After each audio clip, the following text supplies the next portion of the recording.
The first thing we do whenever we're grounding ourselves in the sacred work of organizing the least of us to build power and strength against the empire that is killing us every day, as we ground ourselves in the mission statement.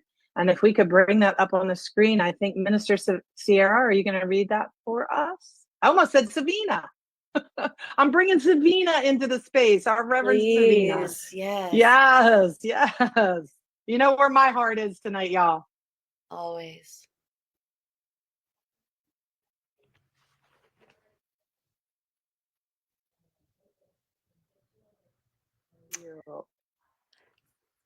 The heart and soul of the National Union of the Homeless is to commit our lives to ending homelessness and poverty, and to work tirelessly for the human right to life, liberty, and the pursuit of happiness, for social and economic justice for all.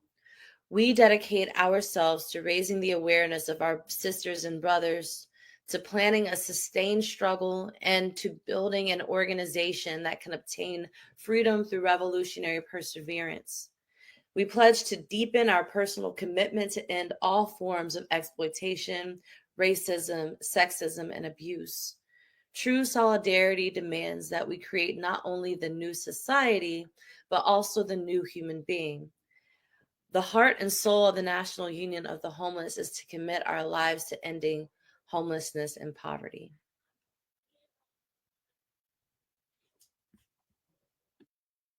Thank you very much. I appreciate that. Oh, if we can go back to the statement of the year, that would be awesome. We can bring that slide back up. And I just want to ground us a little bit in the history of the Winter Offensive. This organizing drive and movement began in the mid-'80s, when we were seeing unprecedented numbers of folks across the country being rendered homeless through huge deindustrialization across this country. So those that thought they had done all the right things, believing in the American dream, getting up every day, going to work, getting a salary, getting an hourly wage to feed their families, to pay for their homes, to put food on the table. Overnight, hundreds of thousands of jobs just in one community and another were disappearing overnight. And people that had built this country, Reverend Savina often says, we are the people that built this country. The workers, the families lost those salaries. And we know that we have a system based on wage labor. And if you do not have a paycheck, you cannot afford a home. You can't pay for health insurance. You can't get food. And you can, very quickly, we say one paycheck away from homelessness, one healthcare crisis away from homelessness. And we started to organize around this very important time of the year, which we'll get into. I'm going to read parts of the official statement. But we started to organize around this time because the answer to this devastation was charity and social services. So the shelter system exploded, especially on the East Coast and areas that are colder, where the South and the West Coast, you had huge encampments. So I wanted to read a little bit of the statement, bits and pieces of it, and comment on it to ground us in it.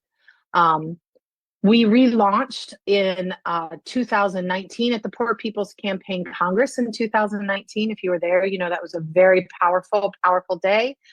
And Reverend Liz took to task our government on ignoring the poor and dispossessed and those most directly affected, sitting in the room with them, giving testimony. Very powerful day. I know it was recorded. And we had a meeting that morning and established a committee to relaunch the National Union of the Homeless that did go into the demise in the middle of the 1990s. And by April 2020, we relaunched and held our first Winter Offensive. So this is the 5th Winter Offensive, our 5th anniversary. And last year we started to write statements based on the Nonviolent Medicaid Army writing a statement around the Medicaid cutoffs and that organizing drive. During the holiday season, the National Union of the Homeless comes together across the 5 regions in the United States: the South, Appalachia, Midwest, and Northeast. To declare housing and healthcare now, an end to genocide and war economy, no more death on the streets, both here and abroad. The Homeless Union's Winter Offensive is a series of synchronized actions and protests that take place from Thanksgiving through Martin Luther King birthday in order to highlight the time of year when the poor and homeless experience the most deadly conditions and the highest rates of suicide and death. We will see my siblings in the struggle, over 1,000 deaths of people freezing on the streets this year outside of empty buildings that are being protected by a state that upholds capital and does not uphold the interests of us. We work together to fulfill our mission statement just read, declaring that we commit our lives to ending homelessness and poverty and to work tirelessly for the human right to life, liberty, and the pursuit of happiness, for social and economic justice for all. If we do not have a right protected in this country to housing and healthcare and food, how the hell can we have a human right to life, liberty, and a pursuit of happiness? As our leader, Dr. Reverend Martin, cries, at a time when they sing peace on earth, our land groans under the weight of injustice. Again, we shout housing and healthcare now, no more death on the streets, both here and abroad. As we enter 2026, we're also feeling the deadly effects of the June 28, 2024 Supreme Court decision, Grants Pass versus Johnson, as well as the executive orders by state government and the president that further criminalize homelessness and poverty. We are seeing an increase in the death practices of sweeps and incarceration of our homeless communities. You can go onto our website and read a National Union of the Homeless statement about Grants Pass, and we'll put that in the chat and also get it out to YouTube and Facebook. Simultaneously, we are facing massive cuts to benefit programs like Medicaid and SNAP. I'm sure you will hear this season from the Nonviolent Medicaid Army, especially at our People's Hearing on the 10th, about these cuts and the devastating effects. Hospitals continue to close while we build new prisons and forced labor camps for the unhoused and terrorize and imprison undocumented workers. Hopefully, we will hear testimony from Chicago on what is going on there, LA, and other cities, North Jersey, New York. Our nation's military budget nearing $1 trillion annually. 60% of the United States population reports they are struggling to make ends meet, while the top 10 billionaires grew their collective wealth, y'all take a breath here, by $698 billion since this election. We know there's enough food to feed everyone, and there are about 24 empty homes for every single individual in need of one, while 1,000 souls will freeze to death on the streets this year, and homelessness and poverty continues to rise at record numbers, and we declare no more. The Poor People's Campaign, a national call for moral revival, has shown that poverty is the fourth leading cause of death in the United States, and 800 people die every day in the richest country, and that is increasing, that's ever existed in the history of the world. Our system is failing. We are dying as a result of a system that puts profit over our lives. We mourn, lift up, and honor the names of those we've lost.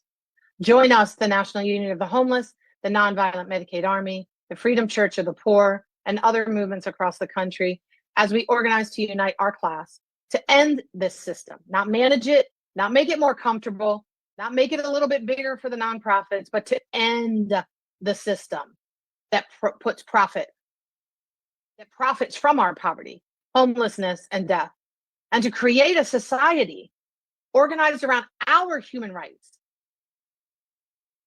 All that implies: housing, lives of dignity, so that we can together thrive, not merely survive.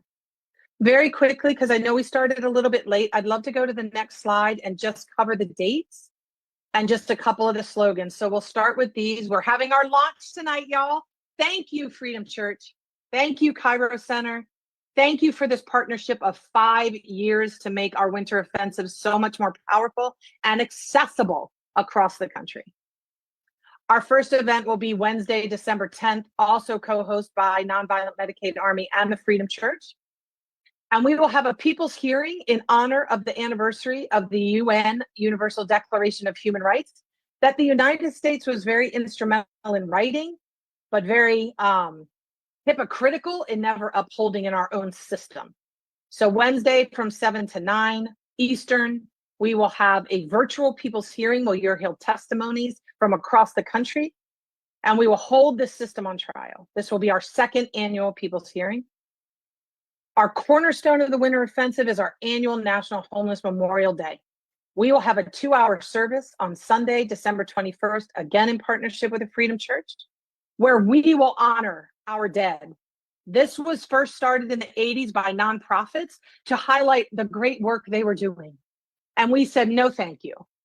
We will honor our people, and we will come out and protest to Potter's Fields, where our human being siblings, our families, those we love are being buried in unmarked graves with no names. We have no dignity in life, and we were having no dignity in death, that we will hold up our people. Christmas, we will have a service and hold up the revolutionary life of Jesus. Putting Christ back into Christmas, y'all, means flipping some tables, being angry at the state that is oppressing us. And we need to house some people, feed some people, and we need to heal some people if we're going to put Christ back into Christmas.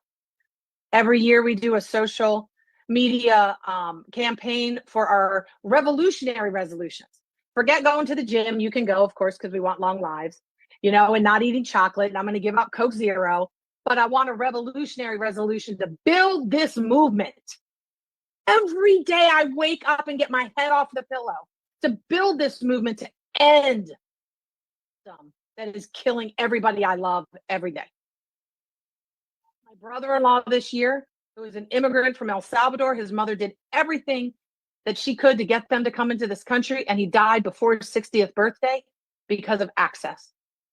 My sister's family is devastated. I have a revolutionary resolution to hold his name, Martin Granados, up this year and fight in his honor. And in the long history of the Cairo Center, the Poverty Initiative, welfare rights across this country, National Union of the Homeless, Nonviolent Medicaid Army, the Philadelphia Student Union, we're going to take back Martin Luther King Day of Service and turn it into a day of organizing and revolution. And those are the dates. I just real quick, if you can just go to the next slide, I want to talk about just 2 of these slogans. We'll get these out to you.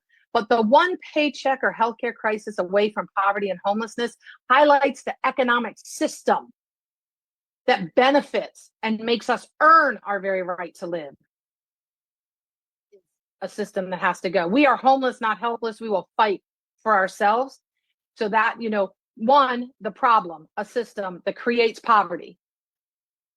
2, the power of our voices, homeless, not helpless. And 3, the solution. Let's not just talk about the problem, y'all. Let's talk about the solution. You only get what you're organized to take. We got to come together across all lines of division, across all these differences that have been created, and organize to build a movement in our interest, to get a society in our interest and our rights in the richest country in the world. Thank you so much. We'll have a lot of information in the chat, and we'll get it out to people to join us in all our national events. And just God bless everybody, and God bless this movement.